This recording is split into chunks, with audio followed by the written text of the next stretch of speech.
reka nongere ngusuzana ariko nguha n'ikaze uwo mukunzi wacu udahema kudukurikira umunsi ku munsi. Reka nkubwire ngo uruha agaciro wamaze gukanda subscribe, nibutse nawe utari wayikora kuyikora aka kanya kugira ngo buri gihe cyose dusengura cyangwa se ikiganiro uzajya ubasha kukibona 5 kuri 5, bityo tubashe kubana mu makuru ndetse n'ibiganiro tugenda tunyuza hano kuri Ukuri News TV. Nanone rero tugarutse mu makuru y'igitondo, amakuru agenda avuga ku nkuru zigiye zitandukanye, aho kugeza ubu ngubu tubazaniye hagati y'ibihugu byombi, haba ku gihugu cy'u Burundi abakire barimo gupiganira amasoko, barimo gushaka gutera inkunga igihugu cy'u Burundi kugira ngo kibashe kuba cyakigobotora ingoyi y'ubukene kifite. Kugeza ubu ngubu turaza kubabwira amakuru arimo kuvugwa hariya muri Repubulika Iharanira Demokarasi ya Kongo, ariko tugaruka mu Rwanda, dore ko umwuka mubi umaze igihe uri hagati y'igihugu cy'u Rwanda ndetse n'igihugu cya Repubulika Iharanira Demokarasi ya Kongo, noneho byamaze kuba byafata indi ntera. Umva aka kantu. Kugeza ubu ngubu ku itariki ya 14 Mutarama niho umukire Majyambere Gasana yaje kugaragara mu ifoto ari kumwe na perezida w'u Burundi, barimo ku ngoro ishinga amategeko ya kiriya gihugu. Kugeza ubu ngubu ifoto yabashije kuba yakwirakwira ku mbuga nkoranyambaga, yaje kuba yatuma benshi bibaza ese uyu mukire Majyambere Silas, dore ko ahuze yanga u Rwanda mu buryo bukomeye, aho yaje kuba yatangaza amagambo agiye atandukanye mu bihe bitandukanye, avuga ko umuntu wese wagerageza kuba yatera u Rwanda bajyanamo, ndetse ko yamutera inkunga iyo ari yo yose, ariko akabasha kuba yakuraho ubutegetsi bwa perezida Paul Kagame. Uyu mukire rero Majyambere Gasana yaje kugaragara mu foto imwe na perezida w'u Burundi, aho bafotoje iyi foto mu kimenyetso cyo kugira ngo perezida w'u Burundi Evariste Ndayishimiye agaragaze ko ari kumwe n'abakire bagiye batandukanye. Ibi ngibi hariho abasesenguzi babisesengura mu buryo butandukanye, aho bamwe bavuga ko ari ukuntu perezida Ndayishimiye yaba arimo kwikururira abakire babashe kuba bashora imari mu gihugu cye kugira ngo kibashe kuba cyakigobotora ingoyi y'ubukene, dore ko bavuga ko igihugu cy'u Burundi kiri mu bukene bukomeye, aho kirimo guhangana nanone n'umutwe wa Red Tabara. Kugeza ubu ngubu utacyoroheye, bisaba inkunga ndetse n'ibikoresho kabuhariwe, kandi bigomba gutakazamo amafaranga menshi muri iki gihe u Burundi butamerewe neza n'ikibazo cy'ubukene, dore ko imiryango itandukanye yagiye ishinja uyu Evariste Ndayishimiye kuba arimo kunyereza umutungo wa kiriya gihugu ndetse akabasha kuwukoresha mu nyungu ze. Tukiri hano rero mu gihugu cy'u Burundi, aho igihugu cy'u Burundi kimeranye neza na Repubulika Iharanira Demokarasi ya Kongo.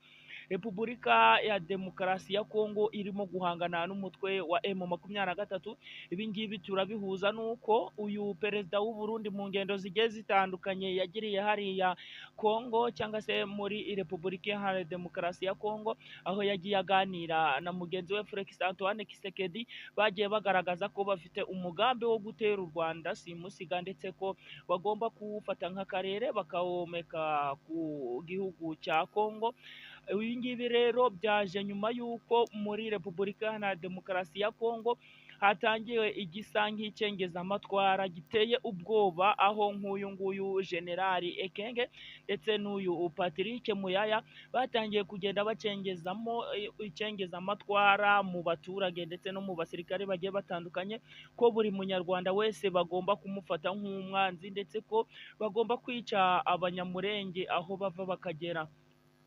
Mu minsi ishize niho twumvishe superintendent ushinzwe uriya mujyi wa Goma, aho yari arimo kwigisha umutwe wa Mayimayi Nyatura kuba bava mu mashyamba bakaza kuba bakica umunyamurenge aho ava akagera. Kugeza ubu ngubu ibintu byateje ikibazo mu miryango igiye itandukanye, aho bamwe bavuga ko ibi ngibi ari ibikorwa by'ubunyamaswa. Uyu nguyu superintendent atagakwiye kuba yagarura uyu mutwe wa Mayimayi Nyatura ngo uze kwirara mu baturage ugende ubica, dore ko ari nta n'icyo byatanga hagati y'uruhande rwa M23 ndetse n'uruhande rwa leta ya kiriya gihugu. Kugeza ubu ngubu muri DRC ndetse by'umwihariko hano mu mujyi wa Goma hagiye hagaragara ibikorwa bigiye bitandukanye, aho hagiye hagaragara ibikorwa by'ubugizi bwa nabi, aho nko ku munsi w'ejo haje kuba hagaragara umusirikari umwe yarashe abaturage bagera kuri batanu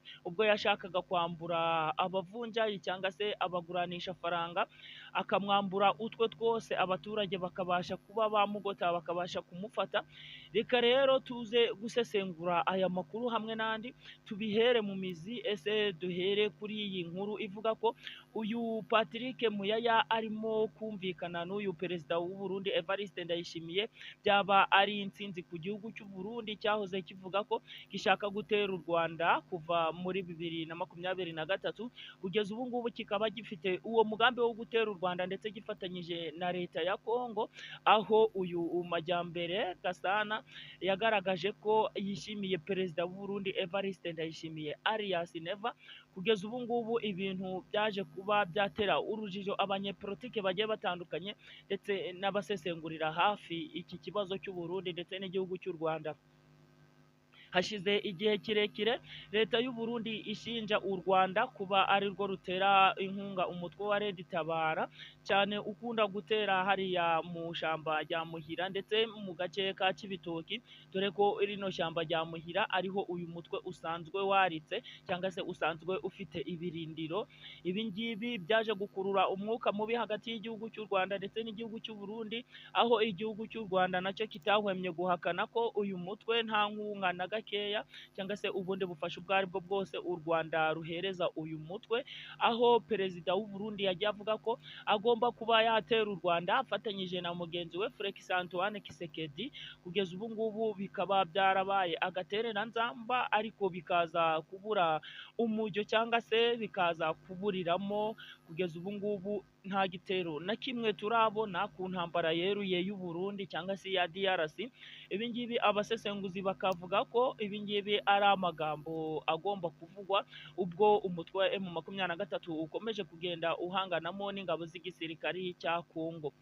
Kugeza ubu ngubu mu Rwanda naho hari amakuru avuga ko uyu nguyu Daniel Moses arimo kuvuga ko agomba kuba yashora imari bikomeye mu Rwanda mu rwego rwo kugira ngo ayihe umutekano. Uyu rero Daniel Moses akomoka muri Nigeria, ariko ubu ngubu akaba abarizwa i Londres mu Bwongereza, aho yavuze ko u Rwanda ari igihugu cyiza cyo gushoramo imari zitandukanye ndetse ko imitungo ye yose itimukanwa agiye kuba yayishora mu Rwanda, dore ko yarukuriye ingofero ngo nyuma y'uko rwikuye muri jenoside ndetse rukabasha kuba rugeze kuri uru rwego, aho yavuze ko u Rwanda we atarufata nk'igihugu cyo muri Afurika, dore ko ngo n'imitekerereze ya nyakubahwa perezida Paul Kagame batajya bayibarira muri Afurika, ahubwo yarenze imbibi, anari nako avuga ko u Rwanda narwo agomba kuruhereza inkunga zigiye zitandukanye ndetse agomba kuba yaruteza imbere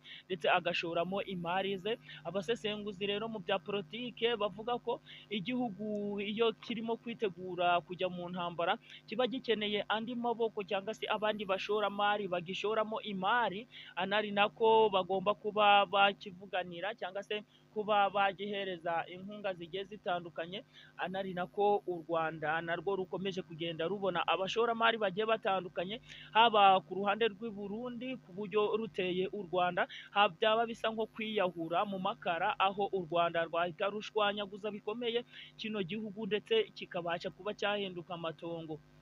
Aha rero muri Repubulika Iharanira Demokarasi ya Kongo hagiye havugwa amakuru agiye atandukanye, aho byavuzwe ko kugeza ubu ngubu intambara ishamiranyije uyu mutwe wa M23 ndetse n'ingabo z'igisirikare cya leta bikomeje kugenda bivugwa ko leta ya kiriya gihugu yamajije kuba yabica amazi cyangwa se ikabica ku ruhande, aho itahwemye kuvuga ko igomba kuba yatera igihugu cy'u Rwanda. Ibi ngibi bakaba baragiye babivuga mu bihe bitandukanye, aho Felix Antoine Tshisekedi perezida wa kiriya gihugu cya Kongo, aho we yivugiye ko agomba kuba yatera u Rwanda nta kabuza niruba rutemeye kuba rwakura ingabo zarwo hariya ku butaka bwa Kongo. Kandi nanone abangaba barimo nka General Ekenge ndetse n'uyu nguyu Muyaya, aho yavuze ko bagomba kuba batera u Rwanda kandi nta kindi kintu cyababuza mu nama zigiye zitandukanye zabereye i Rwanda hariya muri Angola. U Rwanda rwagaragaje ko nta nkunga ndetse nta n'ubufasha ruhereza uriya mutwe wa M23, ibintu Kongo itikojejwe habe na gatoya, kubera ko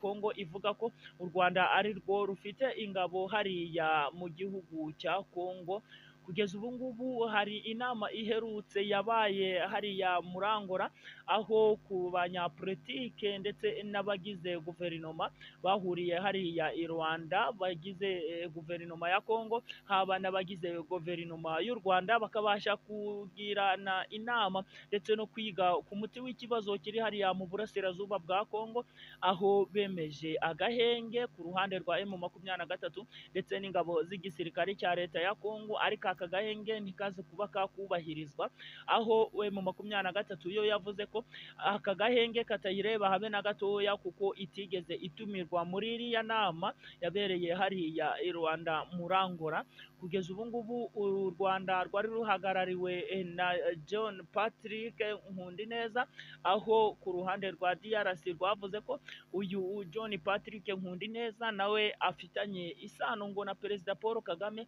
anariya nayo mpamvu atakumva ibye. Kugeza ubu ngubu amakuru yo nakagaruka, wowe icyo usabwa ni ugukanda subscribe nyaboneka, ndetse ukazajya ubasha kudukurikira.